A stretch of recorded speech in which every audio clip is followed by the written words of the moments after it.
Hello, everybody. Welcome to Tuesday Conversation with Friends. And today I have some friends with me that I've been friends with for X number of years, many. And it's those are the people who own and run College Park Yoga here in Orlando, Florida, Calvin and Theresa. I'm going to have them introduce themselves so we get to know who they are, and we're going to have a very interesting and wonderful conversation today. So whoever wants to go first.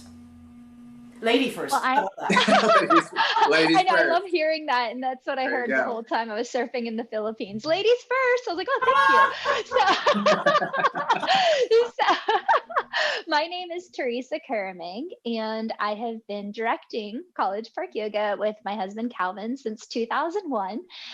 We have undergone many changes, as we were talking about with Shirley, from pizza boxes and beer to raw food and veganism, and it has been quite the journey. So I'm very excited to be sharing some of our wonderful yoga journey and all of the changes that we've been through with you all today. Yes, and I am a witness to that because I've been going to College Park Yoga since 2003.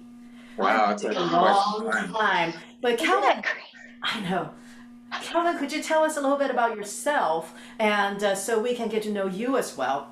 Yeah, so my name is Calvin Curameng, and I've been operating and running College Park Yoga with Theresa for, this will be our 20th year. It's just crazy how long it's been. I mean, I don't even feel like I've been operating it for 20 years, even though it wasn't easy to do. But in retrospect, I'm like going, wow, time has passed. And this past year, obviously, as many people have gone through this whole crazy pandemic thing, has been quite a year for College Park Yoga and Theresa and myself. So I'm happy to be here even talking to you right now about We're like, oh wow, we can see each other even though albeit virtually.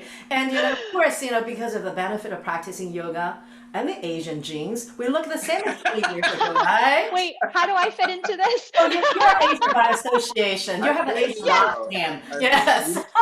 You need to do your 23andMe. Maybe there's a little Asian in you, Theresa. There is. I know. I was mistaken as a Chinese baby when I was a kid.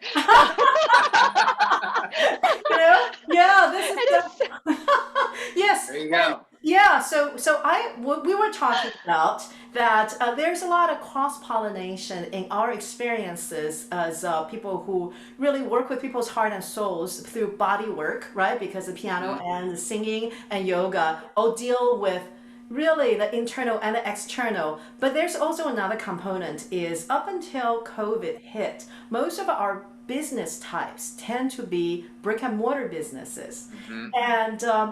And that's changed.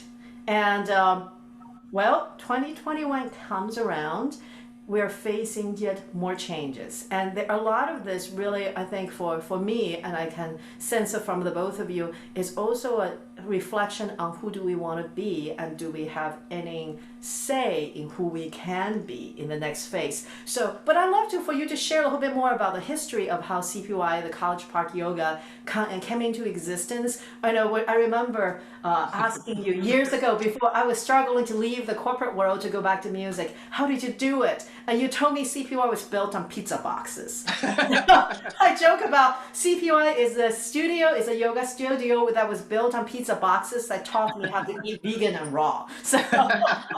Well, there was actually pizza in the box, not just the pizza box. and being with Theresa 20 years ago, there was a lot of cheese on that pizza, a lot of cheese, more than I could probably handle.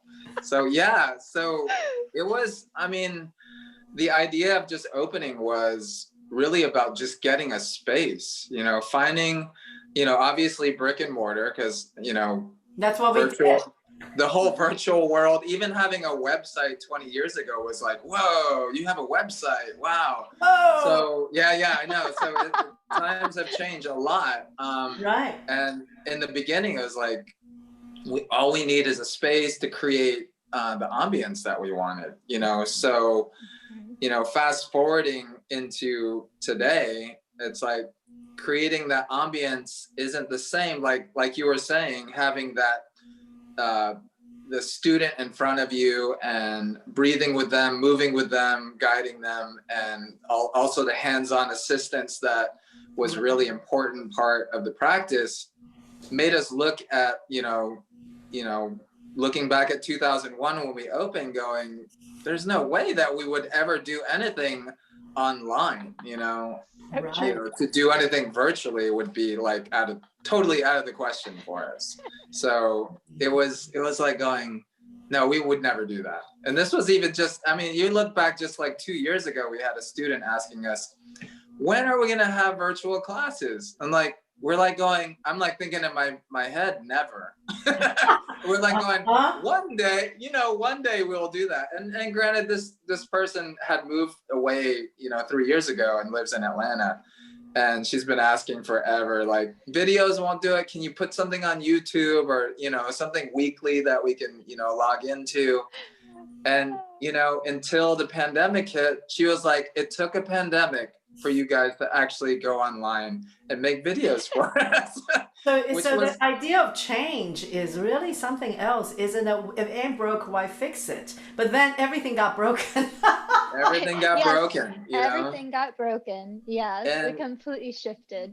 Mm-hmm. Really big time. And, just the whole virtual thing was not, Theresa could even say, you weren't willing to do that either until. That's like a whole new education. I had to go to school to learn how to live stream. I had no idea what this took and what it entailed. It was a lot of, it's like it's building a whole new business is essentially what virtual yoga is. It's a whole new business, a whole new investment, a whole new venture. And also too, not everyone's down with it. I've had a lot of students say virtual yoga is not my jam. I'm waiting to come back.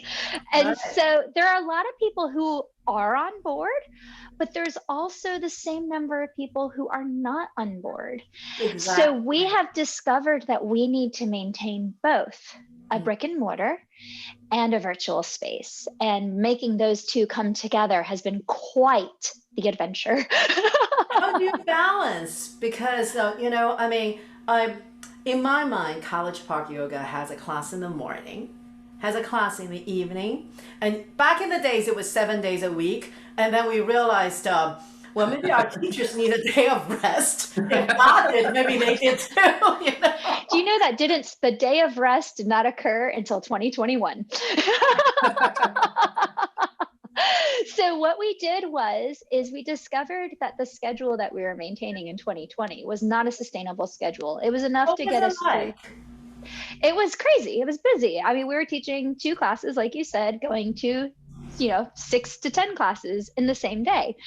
And that became a lot for us. And so when 2021 came, we decided we've got to figure out the live stream schedule, the yoga class schedule that's brick and mortar, as well as our private session and workshop schedule. Because we have now, what is wonderful about this virtual thing is now there are a lot more students who also want to do one-on-ones. So I have a lot of students who don't even live in Orlando doing one-on-ones with us through the phone. Or I have students who are local that are not comfortable in a group class, but want personal training. So that has really evolved our business so much that we discovered, we need to take a day to do projects that we don't have time to do because we're spending most of our time that used to be free teaching. So now that we're teaching virtually 6 other days of the week, that one day of the week is for us to decompress and work on some of the technological projects that are required to maintain the virtual life. And I have to say, I love it, but it's time consuming. It's time consuming. Yep. I always said people have no idea how much time it takes to build a website as simple as ours. I got to a point where my studio was thriving and I was getting too many inquiries because back in 2008, when I left the corporate world, I started figuring out back in the days that online marketing was different than this. And I was the first 2 music teachers in Orlando that actually did any online marketing. And I got over 5,000 inquiries for private lessons from my website. So I just took it down. It's like, you know what? I'm not calling people back. It's actually giving me a bad rep. You know? But then this time hit, and I had to rebuild a website. And but you know, it's time consuming. It's not hard because there's so many tools out there for you to build a spiffy looking website that does things. But it's time consuming. Everything takes time.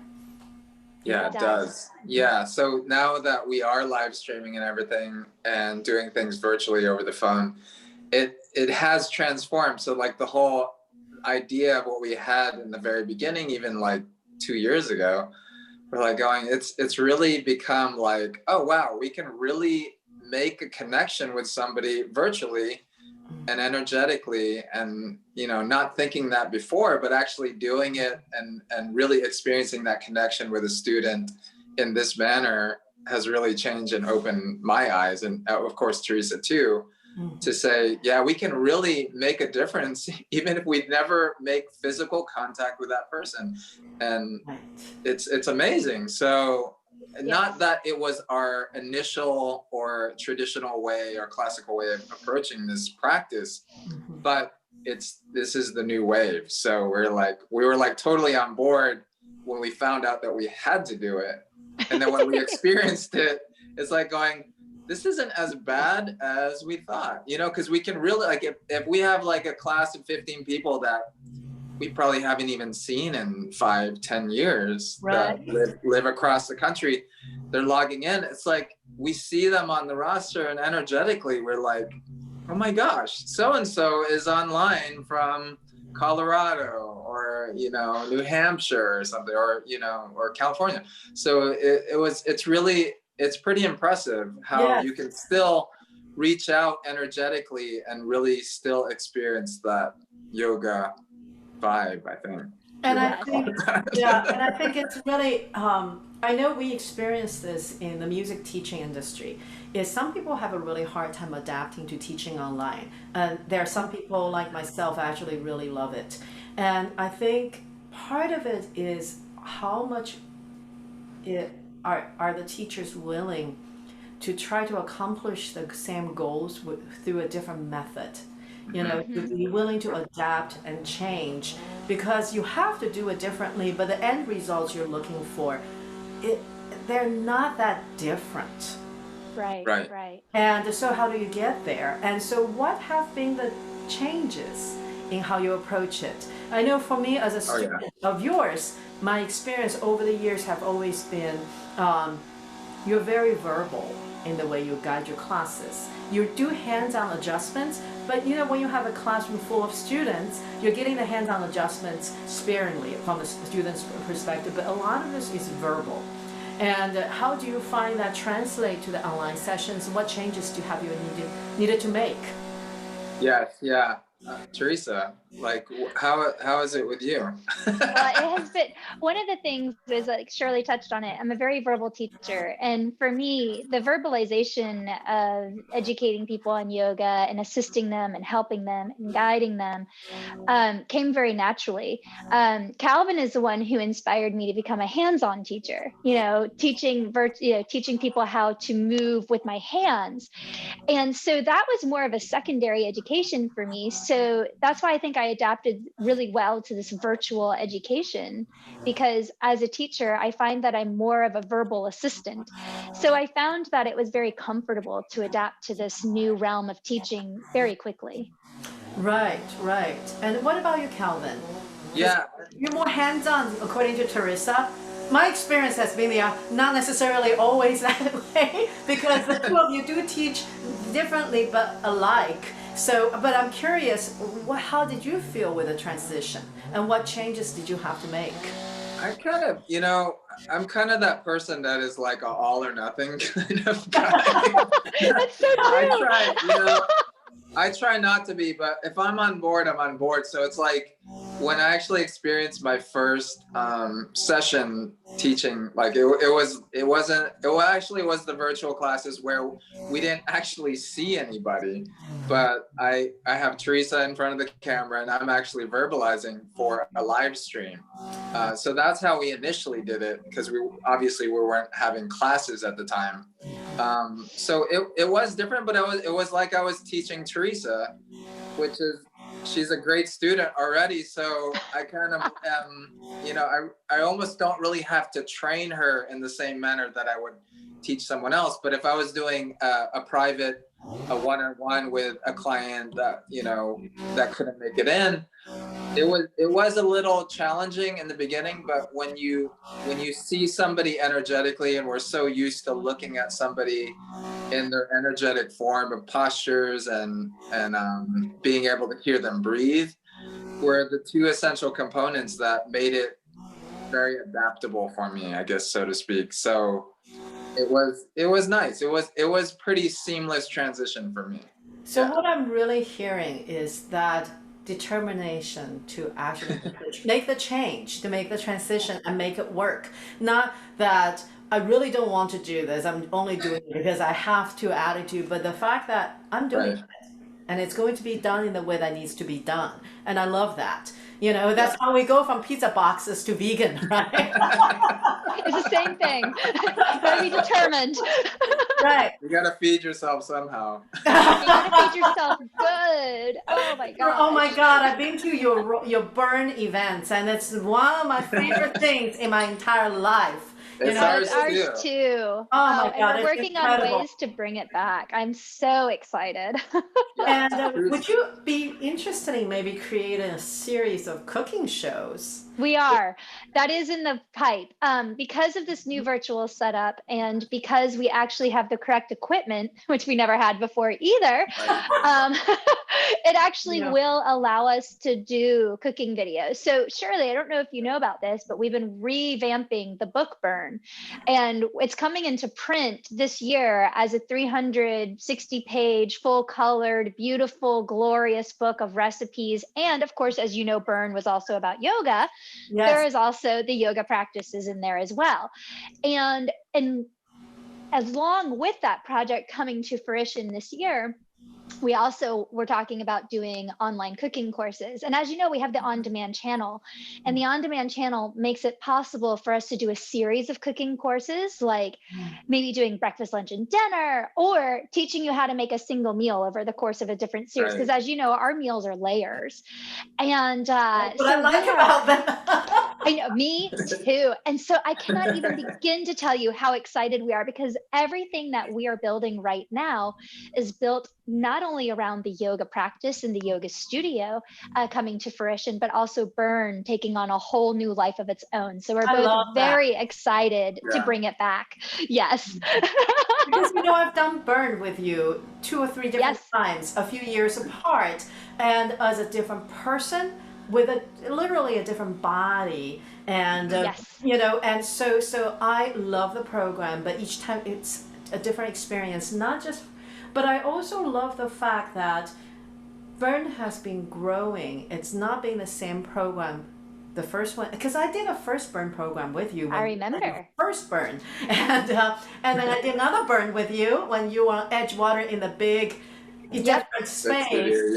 And I'm really looking forward to see the next one, because to me, what I've loved about working with the two of you is it's always about life. Yoga is life. You know, it's not the asana, it's not the posture, it's not just a physical practice, and it's not just what you eat, but there's so much more to it. And we were talking about how all those changes we're going through as the pandemic hit, as we live in the middle of it, as it begins to move into the next phase.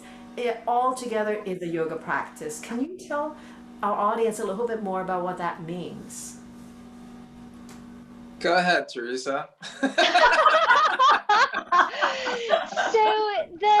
the wonderful things I think of bridging the gaps of yoga and food is it's not just about living life.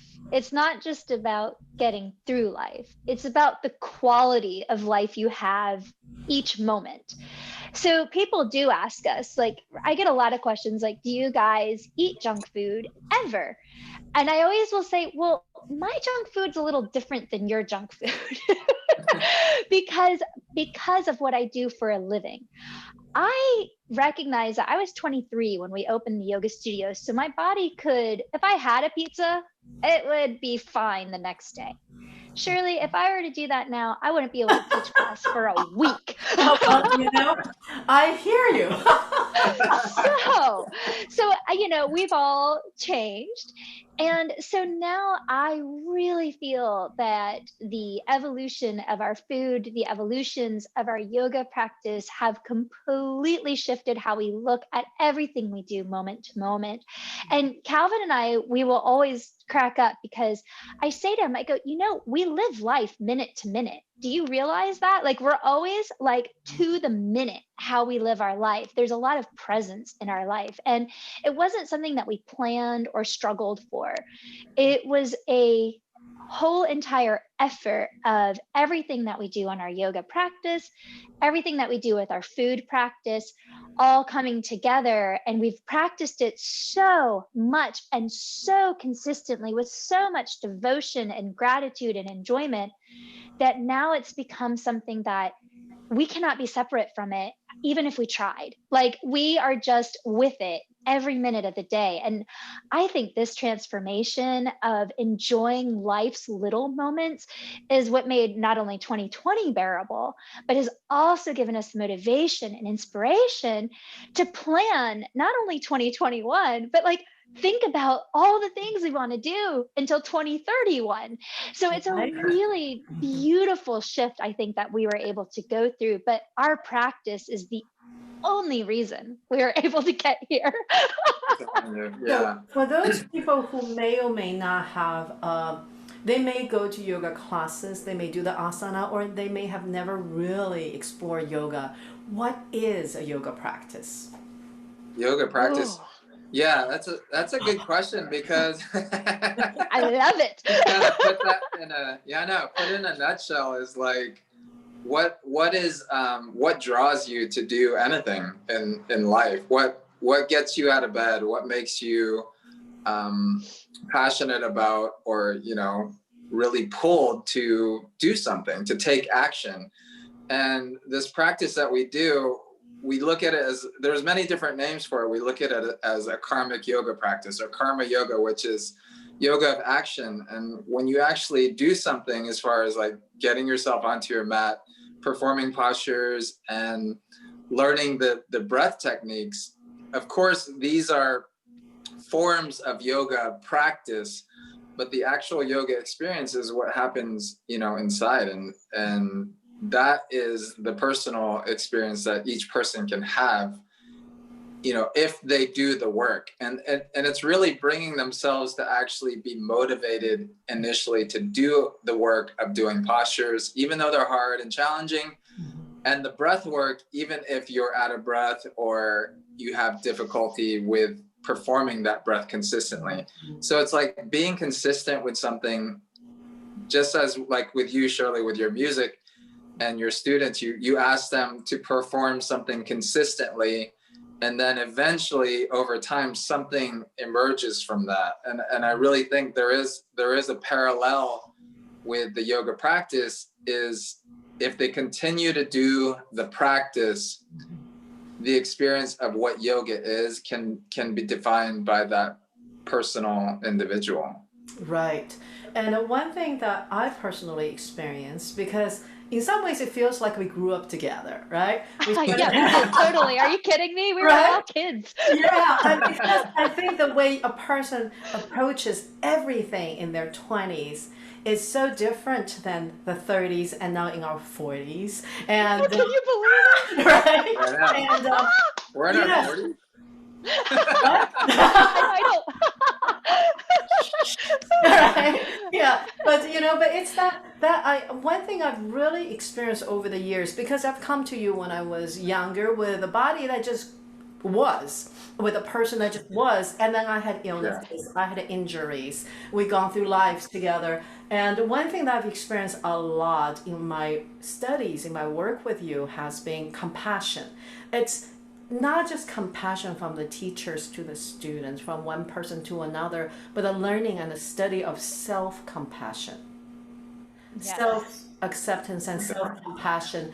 And that we we judge others because we judge ourselves, and we judge ourselves based on the barometer of where we think things should be, and it comes with expectations, right? Right. What do I expect my body to do because it used to do that No doubt. 20 years ago? Yeah, exactly. And Exactly. then before injuries, before aging, before illnesses, Right. and then some of the things my body miraculously still can do because it has memories from all those years ago. But there are other things that my body has gone through trauma, that trauma has taught it different things. And trauma has so much to do with the lack of compassion for ourselves. So, can you talk a little bit about how your teaching has evolved and the journey, the changes that have happened over the 20 years? Yeah. You know, the evolution is, it's always, I mean, that is yoga practice in itself, Yeah. is observation of what is happening. So you always see the changes, you know, way back. You know, you have to look back at the past to go, oh my gosh, look how much has changed. Right. But when you're in that moment, you're in that present moment, you're in the now, like we are now. You having the foresight to see what's going to happen, and like Teresa's saying, 30-31, we're going to be doing like different stuff. Did you say You know, 30, continue 31? to do We're it. planning on being Yeah. alive? Yeah, she's already sees what's going to happen. So it's like, it's hard it's hard to actually see that for, Awesome. you know, for the average person that is kind of stuck in their frame of thinking because of the training of the outside world, or just how we are raised or brought up, or who we hang around with, what we feed ourselves, not just food wise, but what we consume in the social media world and just in the media world in general. It really does affect how we treat ourselves and how we treat people outside, you know. But ultimately, the evolution is going into observation and paying attention to what you're doing now, paying attention to how you are functioning in this moment. And that's why the yoga practice is so powerful, is when you actually can devote yourself to doing it. As boring it might be for somebody, or challenging, difficult, or easy, you know, or enjoyable, all of these things are like life's processes. And like you were talking about how injuries really change your life, and the difficulties, and you know, I mean I can't say aging, you know, because we have a student that's like in her late 80s. She's practically 90 years old, and she's killing it on the yoga mat. Consistent, True. devoted, present.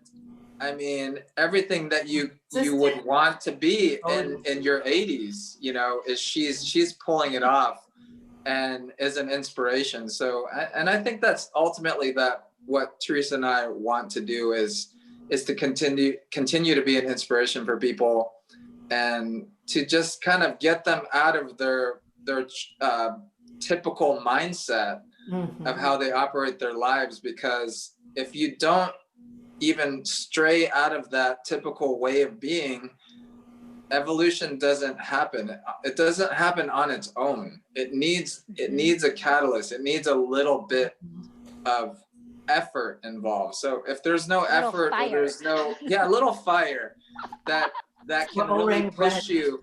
Yeah, exactly. A little red in there, you know, to The really Aries, things right? The Aries girls and their red clothing. Yeah, you guys are both. I missed the memo. I'm now wearing No, red. you have red. There might be a little bit of red. Yeah, but this is really for the Aries girls, right? Calvin, you got enough fire. Yeah, I think so. I think I need to like. You're a Leo. You've got the sunshine. That's true. Right. That's true. But You're the yeah, walking sun. I'm really, I am really excited to see what the next evolution of, just us as human beings, turn out to be in the next several years, as well as the studio and whatever that's going to evolve into. It really has been like, we kind of like let go of the reins a little bit and allowed things to kind of occur. but still have the fire and the motivation to actually put effort towards something that is meaningful to us, you know, and I think it ultimately boils down to our connection to our students, you know. Right. I really think so, yeah. because I always felt every moment I spent with you, and it's been many moments throughout many years, it's always been devoted and present. And I think that's what really, you know, it's not like people you go out to have a cup of coffee, you grab dinner, and you drink beers with. It's yeah, you know, there's, you know, every moment spent together, albeit mostly in the studio, has been present, has been devoted, has been genuine and sincere. And I think that is what I have always appreciated about you. And the consistency is incredible. Because I mean, I've been in Orlando since 2003, and so I've known you since 2003. You're one of the Yeah. first places I visited when I moved here. So I think that consistency speaks for itself. And now, as we wrap up today's conversation, I'm going to have some information from you so people can find you and find out how to explore a session with you, whether it's live streaming, in person, or one-on-one, and keep in touch about the cooking shows, because that would be Oh, yeah. my personal favorites. Yes. Yeah, So- we're excited about that. Oh, Any so final stoked. thoughts? Yeah, any final thoughts before we wrap up? Yes, entirely? absolutely. I really feel, Calvin touched on it, and so did you, that people kind of put themselves in this little, this is who I am, this is what I do, this is my tension, this is where I think I can take myself. And if a person is willing to just say, you know what, I know that I need to make a change, I may not know exactly what it is, to take the opportunity to take a yoga class, to practice, to learn how to breathe. Because the one thing that yoga is going to do is going to show you that the limits you've put on yourself were all self-imposed. They're not real. And yoga practice has the ability to shift and evolve and change your life, to work with challenges in different ways, to work with mental disruptions in different ways. And this year, a lot of people were riddled with anxiety, and yoga practice completely, it doesn't just quell anxiety, it can completely eradicate it. So if people could just for a moment, just step out of their head and take a yoga class, I really feel that they will make a huge improvement on their life. Definitely. Beautiful. And Calvin? That's true. Yeah. You know, it's fear that kind of, you know, takes over, and obviously this past year has been all about being afraid. You see it in everybody. You see it. I mean, you experience it in yourself. There's different levels of fear for everyone, and everyone has a different way of approaching it. And I think the way that to diminish, like Theresa's talking about, eradicating, you know, those negative things that can weigh us down and prevent us from living our life the way we should be living it, is the fear factor. You know, being afraid of the pandemic is one of the major ones. Security, what am I going to do for a living now that I lost my job? There's so many different things that will weigh on a person's shoulders, what prevents them from living the way they should. And I think really taking time to do practice, yoga, meditation, it brings you into that space where there's really nothing to be afraid of anymore, you know, and to be able to latch onto something that's powerful, that's already inside of you. It's the yoga practice, learning to breathe, learning to move, learning to really feel better in your own skin and your own body is like, Exactly. it's the catalyst. It's a powerful catalyst to actually get you motivated to do something. Yes. Yeah. Oh, awesome. Yeah. This is so wonderful. And, you know, I just love the two of you. I'm so happy you're able to join me. And I hope people who tune in feel the same way as I do, which I cannot do. So as we say goodbye, I'm going to roll on my mat after I hit, Nice. the stop button and get on the mat and get present. So thank you so much. And this is not going to be our last conversation together. But thank you for sharing so much of your Thank you, Shirley. Thank you. So And Shirley, remind people that they can find us at collegeparkyoga.com for the yoga classes, and liquidfireyoga.com is where all of the burn things will be. So all the food and yoga. Yes. So you will find that in the description, and when this video is posted, you will find all of this information on the description. So you can just click on the link and explore. We want to make it as simple for you as we can make it, because the rest of the life can be too hard as it is. Easier the better. Yes. So until next time, thank you so much.